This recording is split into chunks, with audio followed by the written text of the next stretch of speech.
Welcome to Peace, Love, Liberty Radio. Online at fppradio.com.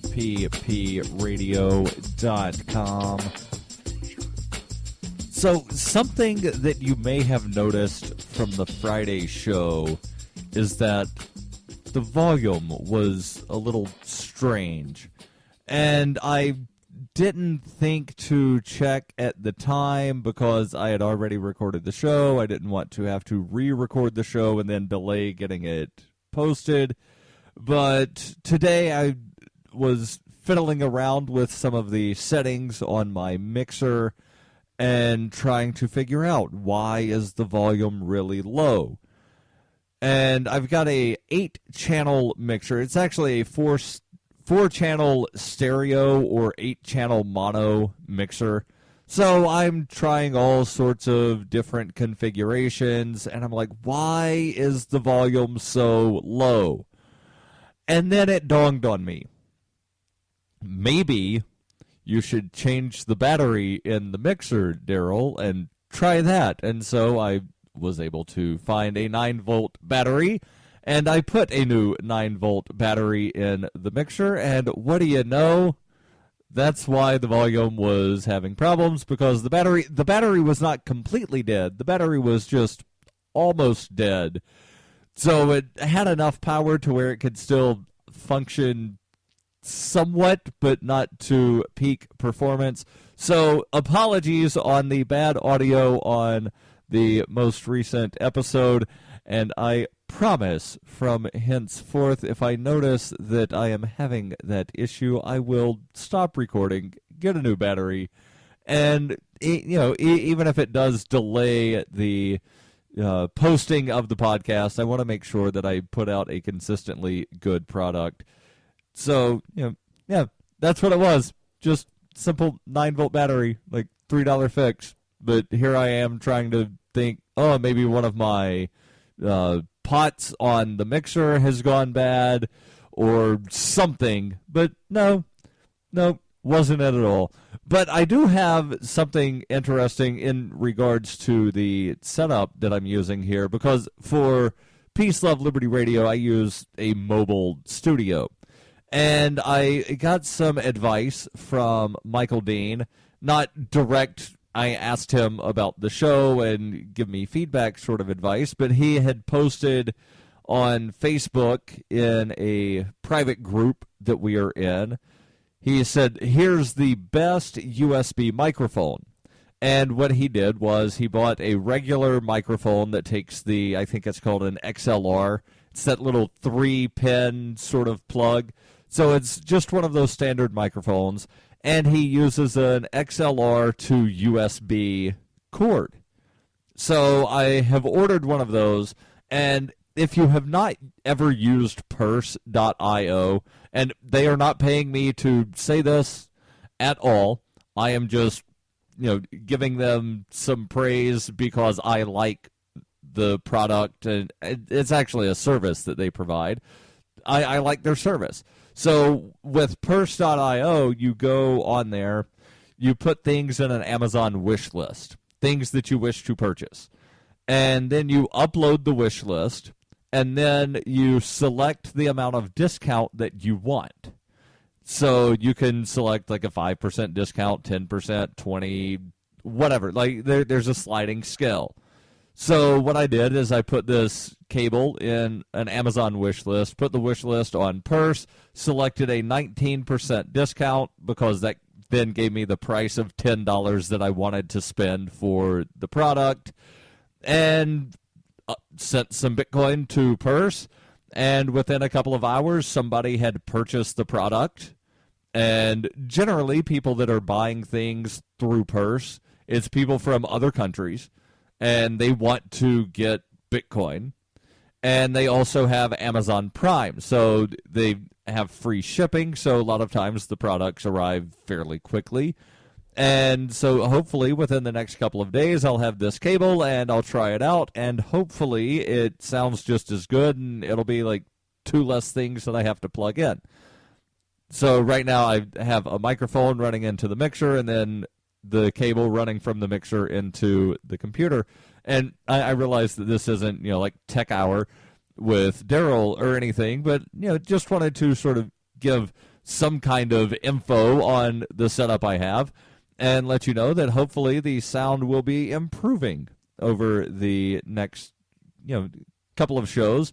Not that the show sounds bad right now, but I definitely think that the show could be better. So let me jump into the news.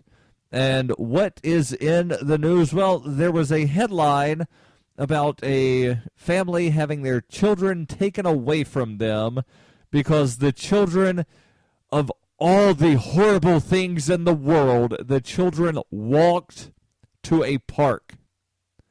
Yes, you heard me right. They walked from their house to a park. And the story here comes from Fox News. They report 2 Maryland children who received national attention as so-called free-range kids earlier this year because of their parents' decision to let them roam alone were taken into custody on Sunday by Child Protective Services. Danielle and Alexander Mithev's children, ages 6 and 10, were picked up by the police on Sunday around 5 p.m. and taken to the Montgomery County Child Protective Services.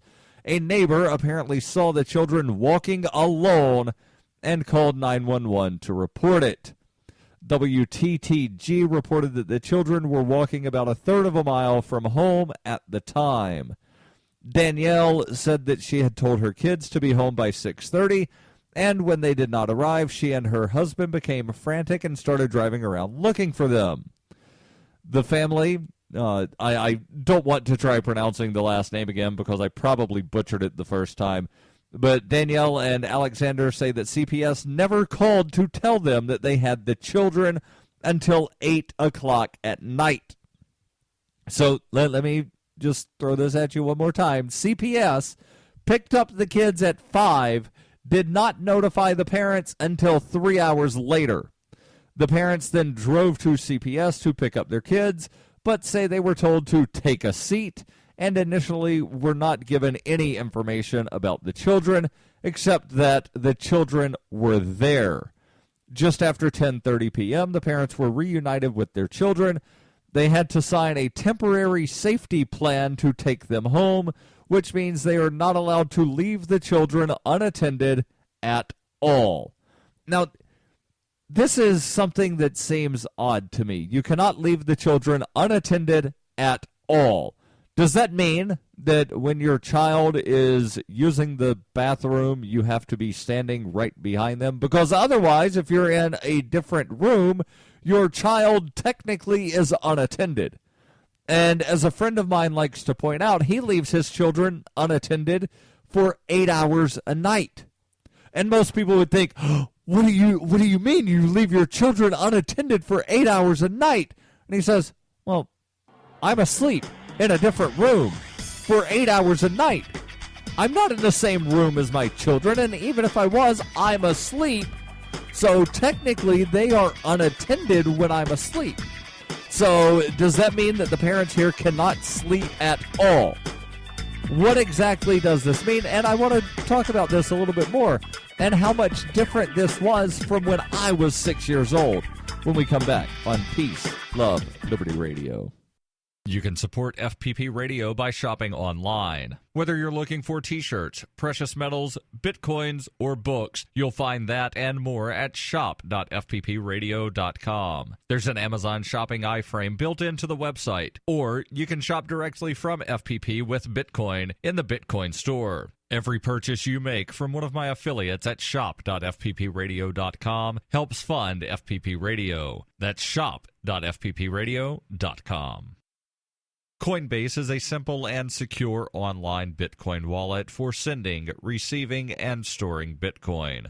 Coinbase also allows you to buy and sell Bitcoin using a bank account or use their tools to accept Bitcoin as a merchant. Coinbase has more than 1 million consumer wallets and is trusted by over 25,000 merchants, including Overstock.com, Khan Academy, Reddit, and of course, FPP. Get started at coinbase.fppradio.com. You can support FPP Radio by joining the Fans program. Fans are friends, allies, and Numery supporters. Fans help FPP afford to produce more original content. You can join the Fans program for as little as $3 per month or any amount of Bitcoin per month, thanks to the recurring payment options provided by Coinbase. To learn more or to join the Fans program, visit fans.fppradio.com.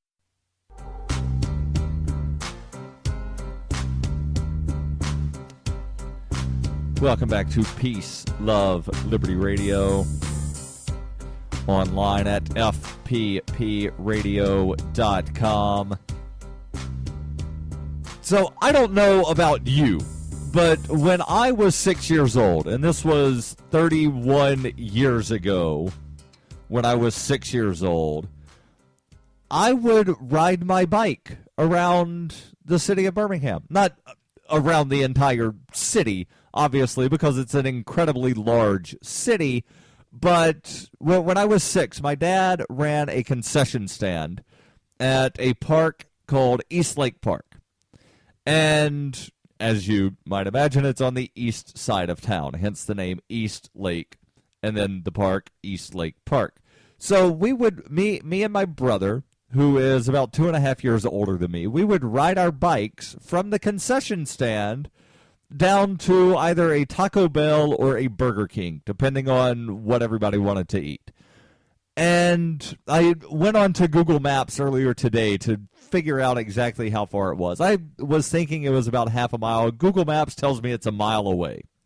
So we would ride our bikes a mile away. And depending on which of the two restaurants we went to, we would have to cross basically the main street through Birmingham, which is First Avenue North. That is a 5-lane street. We would have to cross that on our bicycles to go to the restaurant, get food, and then we would have to cross the street again. And then there was another divided 4-lane street that we would have to go across. So, we were going across busy intersections on our bicycle a mile away from where our parents were. Nobody thought anything of it. It was perfectly okay. It was perfectly normal to do so. But yet now, if you let your children, and I don't recall if it was in this story or in another report that said that the park that the children went to was closer than the bus stop that the children had to walk to or from to catch the bus. So if the children were to take the bus to the park, they would have to walk further to the bus stop to get on a bus that would then loop them around to another side of the park or something. So this, again, it just seems ludicrous to me that, one, somebody would call 911 instead of calling the parents and saying, hey, your kids are wandering around, is everything okay? That they would just call 911. And two, that CPS would then take the kids and never notify the parents that, hey, we've stolen your children, you might want to come down here and fill out our paperwork to reclaim them. And then at 10:30 at night, when the parents are able to finally get the children, CPS says, okay, you now have to sign a paper saying that you will never leave the children unattended. And again, what does that mean? If it means what I think it means, then the parents could get arrested or have the children taken. I don't know what the consequence is for leaving the children unattended. But as soon as one of the kids walks into a room and closes the door, that child is unattended. It doesn't matter if the parent is on the other side of the door. The parent is not in the same physical spot as the child. Therefore, child is unattended. So it baffles my mind. The story here continues. It says the 10-year-old son told reporters that they sat in the police car for about 2 hours before they were told that they would be dropped off at home, but instead they went to CPS in Rockville. The family made national news in January when the parents were investigated for letting their children roam freely through town without parental supervision. Then in March, CPS found that the parents were guilty of unsubstantiated child neglect. The children remained in their parents' custody, but CPS will keep a file on the family for 5 years as part of the verdict. The family has vowed to appeal the decision. Police say a thorough investigation, a decision about whether or not the family will face charges will be made, or rather, after a thorough investigation, a decision will be made on whether or not to charge the family. And by family, I'm talking about the parents here, Danielle and Alexander, whether they will be charged with some kind of crime for allowing their children to play outside. Now, let's fast forward from the time I was 6 until the time I was about 10. And I realized, it's only 4 years, but during those 4 years, we moved from one place to another. And when I was 10, we were the last house on the street. And it was a dead-end street. And after the dead end, there were just a bunch of woods. It was, basically the edge of a forest, if you will. And there were bike trails and walking trails through the woods. So me and my brother and a bunch of neighbors and sometimes my cousins would all ride our bikes through the woods. And I would be gone for hours at a time. Hours. There were no cell phones back then. But I, would just go ride my bike and come back later in the day and, eat supper. Hey, what'd you do? Oh, I was riding my bike through the woods all day. Oh, okay. See anything interesting? No, not really. Just, rode my bike everywhere. Went and jumped on the ramps. There was one part where we called it the ramps because there was a path that had kind of been dug out, and it was kind of dug out through a hill, and there was, ramp-type things on each side. So we would ride our bikes and didn't really do tricks because, none of us could do tricks. But it was the equivalent of like a dirt quarter pipe, if you want to say that. Although, one side was higher than the other and sloped and whatnot. But we would go ride our bikes on that and have fun for hours at a time. Never had CPS come investigate. Why are you playing outside? Why are you riding your bike through the forest? That never happened. But nowadays, and I don't know if it's because, nanny state-ism has sort of caught on to where people think that, well, no, government is mommy and daddy and government knows what's best for you. That people don't talk to their neighbors about, hey, I think you might be raising your kid wrong. Or if they just don't, they feel like, well, it's not my place to talk to the parents, so I'll just call the cops. Like, I do not know what motivates someone to call the cops because they see a child playing outside or walking to a park without their parent right there beside them. I don't know, but it's really, really strange. Now, moving on from nanny state-ism to something that's almost totally state-ism, there was another mass judgment, mass court ruling in Egypt over the weekend where, let me scroll this down, there were 14, I believe it was 14 people that were sentenced to death. Yes, 14 men sentenced to death and 37 others jailed on accusations of ties to the Muslim Brotherhood. Human Rights Watch says it was politically motivated and blatantly unjust. I'll tell you about that when we come back on Peace, Love, Liberty Radio.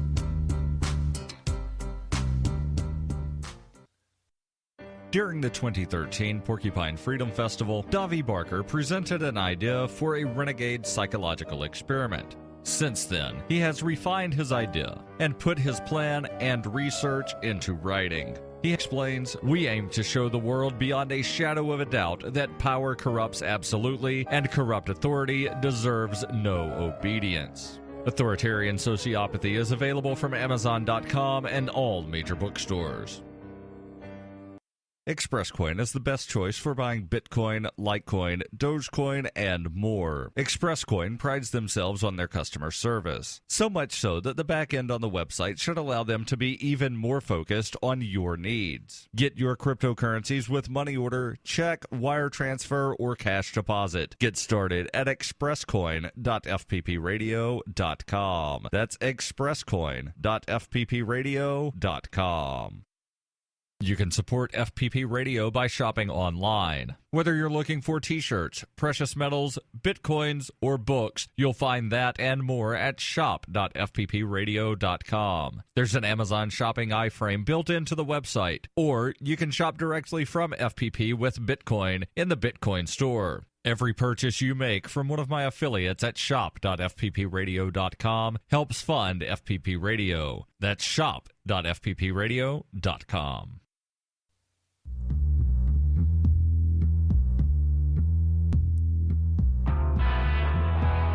Welcome back to Peace, Love, Liberty Radio. Online at fppradio.com.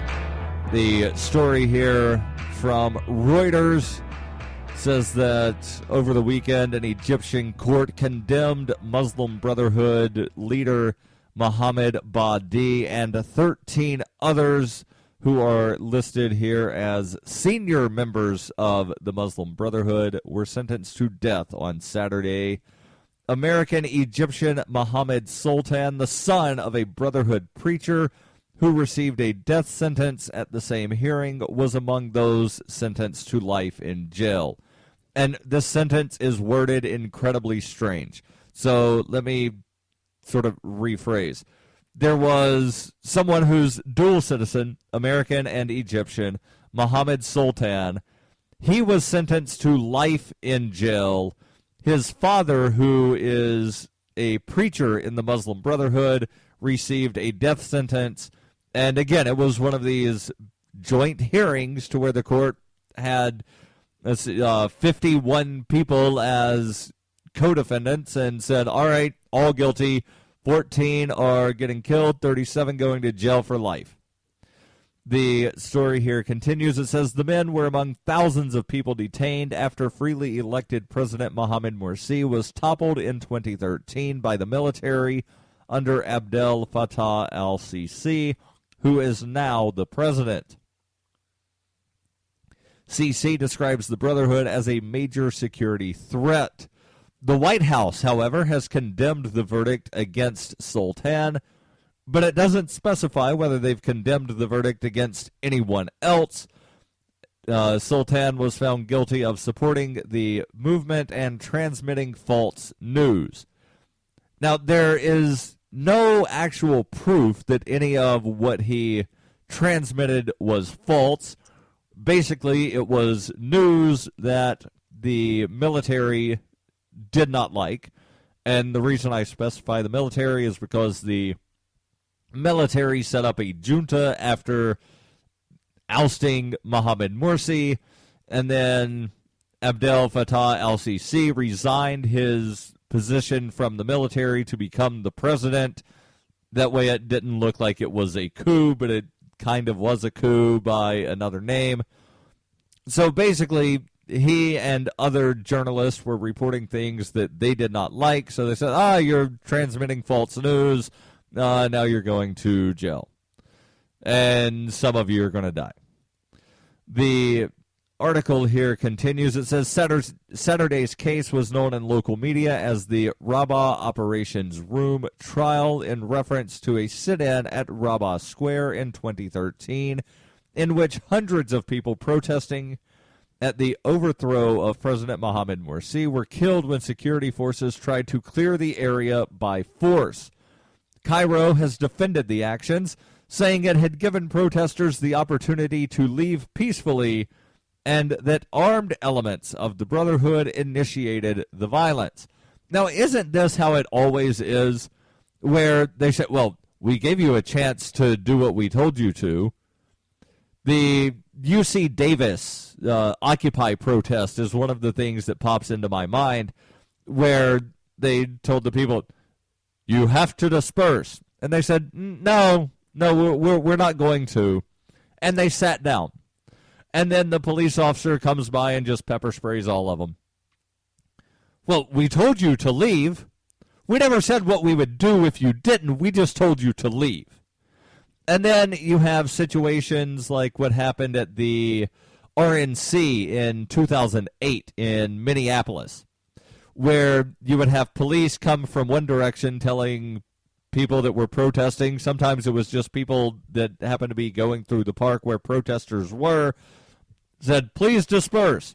People try to leave, and then you have police coming in from the other directions that block them from leaving, so that they're trying to do what they're told. They're trying to leave, but there's nowhere for them to go, and then they all wind up getting arrested.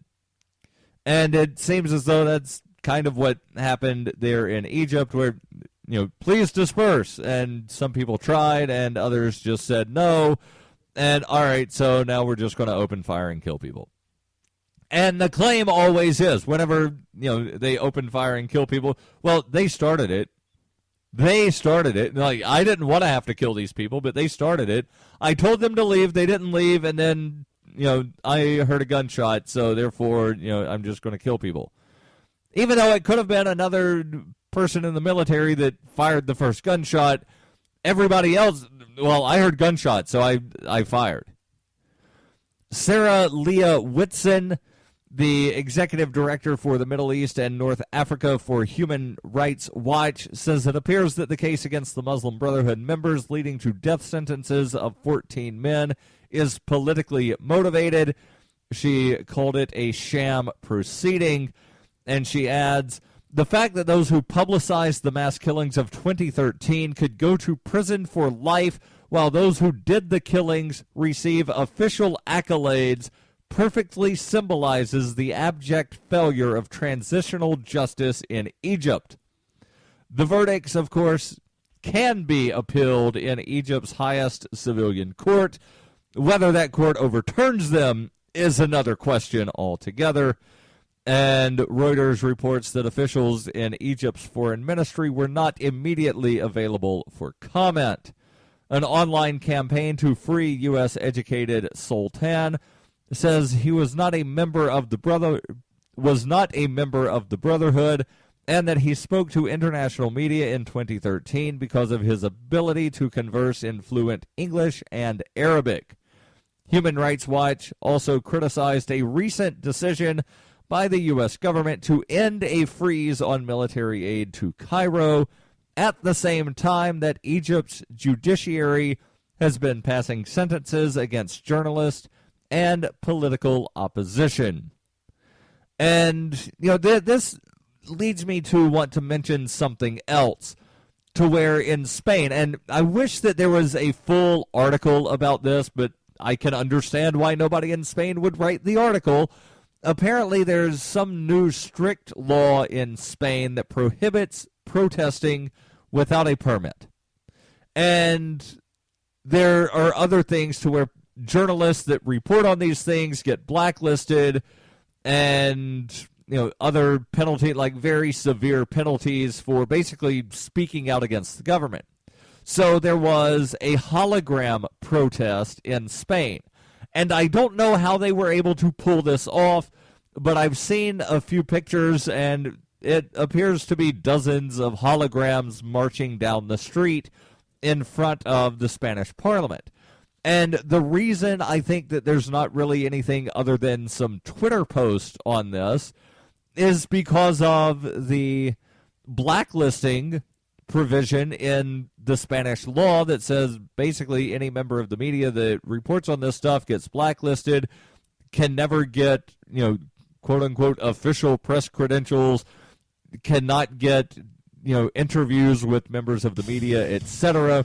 So from that, on the one hand, I can understand why there's not good reporting about it, but on the other hand, I wish people had some balls to stand up and say, you know what, I don't care about getting blacklisted, I'm going to report on this. Hey, don't forget, on Wednesday, it's the Ask Me Anything. Send your questions to ama@fppradio.com. And, of course, archives online, fppradio.com.